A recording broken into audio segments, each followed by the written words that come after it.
Hello everyone. Now this is the last video of reflection of light. Now in this video we will discuss about image formation by convex mirror. In earlier video we had learned about image formation by concave mirror. Now there is the spherical mirror which has name convex mirror. Right. So in concave mirror we have 6 cases, we have 6 situations. Now there are only 2 cases. One is when object is at infinity and another is when object is at anywhere on the principal axis. Right. So when object is at infinity, then we already know. When object at infinity, the rays coming from that object is parallel to the principal axis, and after reflection from a convex mirror, the reflected ray seems to be coming from a point which is known as principal focus. So image formed at focus extremely small, because so it is extremely small, size extremely small, nature because it is found behind the mirror. So virtual and virtual images are always erect. So these are the parameters. These are the nature of the image, characteristics of the image in this situation. Object is at anywhere on the principal axis. अब क्या बात हो रही है, convex mirror में object कहीं भी रख दो. अब यहाँ पे तो होगा नहीं कि क्योंकि इसका फोकस, सेंटर ऑफ कर्वेचर सब मिरर के पीछे है. अब तो यहाँ ऐसा नहीं कि पोल और फोकस के बीच रखना है, फोकस और सेंटर ऑफ कर्वेचर बीच रखना है, एट सेंटर ऑफ कर्वेचर कहीं भी रखोगे इमेज पोल और फोकस के बीच बनेगी. इसमें एक ही सिचुएशन बनती है. कहीं भी ऑब्जेक्ट को रखेंगे आप तो एक लाइट रे यहाँ जाएगी, रिफ्लेक्शन के बाद ये रिफ्लेक्टेड लाइट रे को पीछे की तरफ हम मूव फॉरवर्ड करेंगे तो कहाँ पे जाके मिलेगी, फोकस पे जाके मिलेगी. और दूसरी अगर हम एक सेंटर ऑफ कर्वेचर से निकालते हैं, सेंटर ऑफ कर्वेचर की तरफ लेके जाएं तो after reflection centre of curvature की तरफ जा रही है तो रिफ्लेक्शन के बाद इधर से वापस आ जाएगी. सॉरी थोड़ा सा गलत दिया, सेंटर ऑफ कर्वेचर की तरफ ऐसे आ रही है तो आफ्टर रिफ्लेक्शन ऐसे वापस ले जाएगी. तो सेंटर ऑफ कर्वेचर कहाँ मिल रही है, इस पॉइंट बी डैश मिल रही है. तुम तीसरा रे ऑफ लाइट लिख सकते हो जो पोल्स होके गई, फिर रिफ्लेक्शन के बाद इस तरह से रिफ्लेक्टेड रे हो जाएगी, उसको पीछे की तरफ बढ़ाओगे वो भी बी डैश पे मिलेगा. तो तीनों चाहे एक साथ खींच लो, चाहे दो कोई भी दो खींच लो, काम चल जाएगा. तो दोनों बी डैश पे कट करेंगे तो ए डैश बी डैश जो होगा वो ए बी का क्या हो जाएगा, इमेज हो जाएगा, जो कि क्या होगा, वर्चुअल होगा, इरेक्ट होगा, smaller than the size of the object. यानी कॉन्वेक्स मिरर से हमेशा का हमेशा जो इमेज बनेगी वो हमेशा इरेक्ट होगी, वर्चुअल होगी और ऑब्जेक्ट की साइज से छोटी बनेगी. और कहाँ बनेगी, हमेशा पोजीशन में फिक्स है, पोल और फोकस के बीच ही बनेगी, इससे आगे पीछे नहीं होने वाला. ठीक, तो यही 2 सिनेरियो है. अब इसकी इसी प्रॉपर्टी का कॉन्वेक्स मिरर को कहाँ कहीं यूज किया जाता है, ये आपका होमवर्क है, वो देख के आए. Use of convex mirror, use of concave mirror, ये जरूर पढ़ लें, कभी कभी 1-2 नंबर में पूछ लेता है. इसके बाद आता है मिरर फार्मूला. मिरर फार्मूले को हम मिरर इक्वेशन भी कहते हैं. तो अभी जो हमने ये सब एक्सपेरिमेंट किया, ये सब चीजें देखी, जो चेंजेस आ रहे थे, तो एक फार्मूला बनाया गया है कि अगर हम एक फिक्स्ड फोकल लेंथ का एक मिरर लें, उसमें हम ऑब्जेक्ट को आगे पीछे करें, इसकी पोजीशन चेंज करें, तो उसकी बी मतलब position of the image change हो रही थी, उसको हम कैसे, अगर हम कोई बताए एफ ये है, यू ये है, तो बी कहाँ पे होगा, तो पहले से हम बता सकें, तो उसके लिए इक्वेशन बना दिया गया. तो 1/f is equal to 1/u plus 1/v plus है, तो चाहे जिसको आगे पीछे बोल सकते हो. अभी रिफ्लेक्शन मिरर का बताया जा रहा है मिरर फार्मूला. अगर लेंस फार्मूला बदल जाएगा तो वहाँ पे कंफ्यूजन ना हो. कई बच्चे 1/u माइनस 1/v कह देते हैं, तो क्योंकि यहाँ पे रख के जाते हैं 1/u प्लस 1/v, वहाँ पे 1/u माइनस 1/v कर देते हैं, इसलिए यहाँ पे 1/v प्लस 1/u लिख रखे हैं. बस लेंस वाले फार्मूले में क्या होता है, यहाँ प्लस हटा के माइनस कर दो, 1/v माइनस 1/u लेंस का फार्मूला बन जाएगा. ठीक है, इसलिए अभी से पता चलो 1/v प्लस 1/u, इस लेंस वाले में 1/v माइनस 1/u कर देंगे. ठीक है, तो उसमें कंफ्यूजन होना है, कभी कभी ऐसा लगा कि पूरा क्वेश्चन गलत कर लेंगे.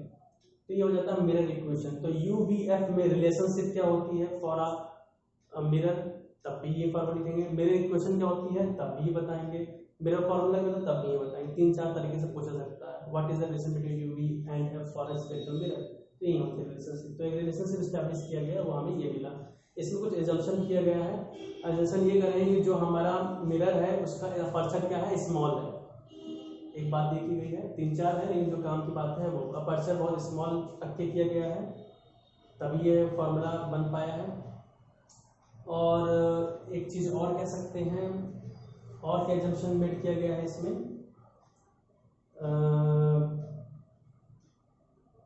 और भी आप कह सकते हैं कि object is very close to the principal axis, यानी ऑब्जेक्ट बहुत दूर नहीं है, प्रिंसिपल एक्सिस के पास है, यानी हम नहीं कि 10 किलोमीटर 100 किलोमीटर दूर से रखे हैं ऑब्जेक्ट, उसका बना रहे हैं। ठीक है, तो मतलब क्या, ऑब्जेक्ट काफी क्लोज है मिरर के, अब छोटा सा मिरर है। ठीक है, तो object is very close to the principal axis, दूसरा जंक्शन है। पहला जंक्शन हो गया अपर्चर स्मॉल है। इसके बाद आता है हमारा, अब देखिए इसमें क्या होगा, इस फॉर्मूले में कुछ नहीं है, 3 वेरिएबल है यू वी एफ, और आपको ध्यान होना चाहिए जब तक कि यू वी एफ के बारे में कुछ ना बताएगा तब तक साइन आपको नहीं लगाना, प्लस माइनस, ये बात ध्यान रखना है। जब क्वेश्चन में पर्टिकुलरली डायरेक्टली इनडायरेक्टली कह देगा, बता देगा ऑब्जेक्ट इमेज की जो डिस्टेंस है, यानी इमेज जो बन रही है ऑब्जेक्ट के बिहाइंड बन रही है, सॉरी मिरर के बिहाइंड बन रही है, तब समझ चाहिए पॉजिटिव है, तब भी पॉजिटिव रखिए। जब तक नहीं बताया जाएगा तब पॉजिटिव नेगेटिव नहीं रखना। अगर यू आप फाइंड कर रहे हैं तो वी और एफ के बारे में बताया गया, एफ किसका प्लस किसका माइनस, ये तो जान ही है।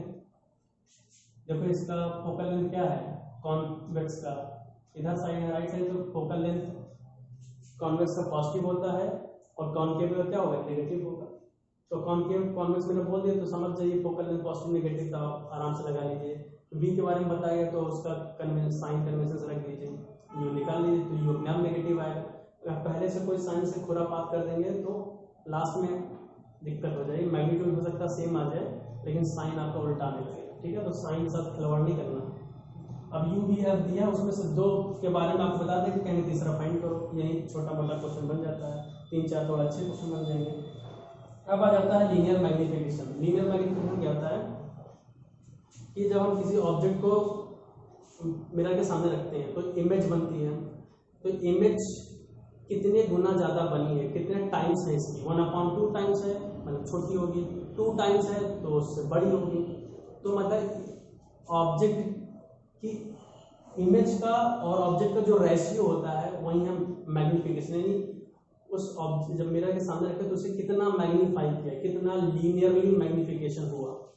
ठीक है, तो लीनियर मैग्निफिकेशन को स्मॉल एम से रिप्रेजेंट करते हैं। ये रेशियो होता है height of the image upon height of the object. और जब हम रेट इसे प्रूफ किया जाता है जो कि -v/u के बराबर मिलता है। जब लीनियर मैग्निफिकेशन को v और u के टर्म्स में हम रिप्रेजेंट करेंगे, उसको हम फाइंड करेंगे v और u के टर्म्स में, तो हमें पता लगेगा लीनियर मैग्निफिकेशन किसके बराबर आया, -v/u। ध्यान दे दीजिए मिरर में माइनस होता है, -v/u। तो आपको यहाँ पे आई दे देगा, वो दे देगा, क्या देगा, अगर ऑब्जेक्ट की साइज 2 सेंटीमीटर है उससे बनने वाले इमेज की साइज जो है 4 सेंटीमीटर है, तो 4/2 कितना हो गया, 2। मैग्निफिकेशन क्या हो गया, 2 हो गया।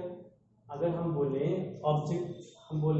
ऑब्जेक्ट की साइज, ऑब्जेक्ट हम रखे हैं क्या, सीधा ऐसे रखे हैं, ये +2 सेंटीमीटर, प्रिंसिपल एक्सिस के ऊपर है तो +2 लिखेंगे। इमेज हमें 4 सेंटीमीटर मिली, ऑब्जेक्ट प्रिंसिपल एक्सिस के डाउनवर्ड है तो -4, तो -4, तो कितना आ गया मैग्निफिकेशन, -2। मैग्निफिकेशन क्योंकि सेम क्वांटिटी का रेशियो है, रेशियो है ना एक्चुअली ये, तो इसका कोई यूनिट नहीं होता, -2 सेंटीमीटर नहीं लिखना होता, केवल -2।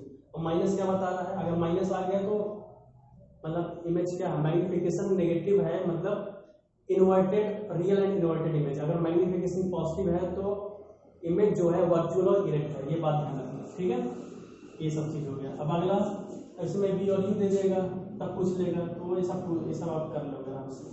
अगला है लास्ट है पावर ऑफ मिरर। जिस तरह से लेंस पावर होती है, इस तरह मिरर की भी पावर होती है। तो जो पावर होती है वो एक्चुअली क्या होती है, फोकल लेंथ के इनवर्सली प्रोपोर्शनल होती है। जैसे हम पता है हमें जो कॉनकेव मिरर होता है, वो कॉनकेव मिरर में जब लाइट पड़ती है तो फोकस पे लाके इकट्ठा कर देता है, तो कॉनकेव मिरर को कन्वर्जिंग मिरर कहते हैं। जबकि कॉन्वेक्स मिरर पे जब लाइट पड़ती है तो फैल जाती है, तो यहाँ फैल जा रही है लाइट रेस। तो कॉन्वेक्स मिरर जो होता है डाइवर्जिंग मिरर होता है। तो जो जितना ज़्यादा कन्वर्ज करेगा उसकी पावर उतना ज़्यादा, जो जितना ज़्यादा डाइवर्ज करेगा उसकी पावर उतना ज़्यादा। तो फोकल लेंथ पे डिपेंड करता है डायरेक्टली, जिसका फोकल लेंथ पास में रहेगा, कम रहेगा, तो एकदम नज़दीक में जाके सिकुड़ देगा। तो वही चीज़ है इनवर्सली प्रोपोर्शनल, फोकल लेंथ कम पावर ज़्यादा, फोकल लेंथ ज़्यादा पावर कम, कन्वर्जिंग पावर कम डाइवर्जिंग पावर कम, इसी तरीके से। ठीक है, तो इतना समझ जाओ, वेट कर जाओ, ज़्यादा एक्सप्लेन नहीं करना है। तो जो पावर होता है वो 1/, फोकल लेंथ होता है, और ध्यान रखना है फॉर्मूले में जो फोकल लेंथ होता है वो मीटर में रखना है। अगर फोकल लेंथ सेंटीमीटर में है तो मीटर में बदल दो, नहीं तो डायरेक्ट 100/f कर दो। तो जब मीटर को सेंटीमीटर बदल देंगे 100 आएगा, और 100 ऊपर चला जाएगा, तो अगर सेंटीमीटर में तो वो 100/f फॉर्मूला लगाइए, अगर मीटर में तो 1/f लगाइए। और जो पावर का, अभी ये तो रेशियो है नहीं, तो पावर का क्या होता है फॉर्मूला क्या हो जाएगा, मीटर की पावर -1 कर लीजिए, पर मीटर कह लीजिए, या तो इन डायोप्टर्स। क्या होता है, डायोप्टर्स होता है इसका फॉर्मूला, वो यूनिट, या तो कैपिटल टी। ठीक है, सो आई होप आप लोगों को सारी चीज समझ में आ गई होगी। तो अगली वीडियो जो होगी वो रिफ्रैक्शन ऑफ लाइट की होगी। ठीक है, थैंक यू सो मच।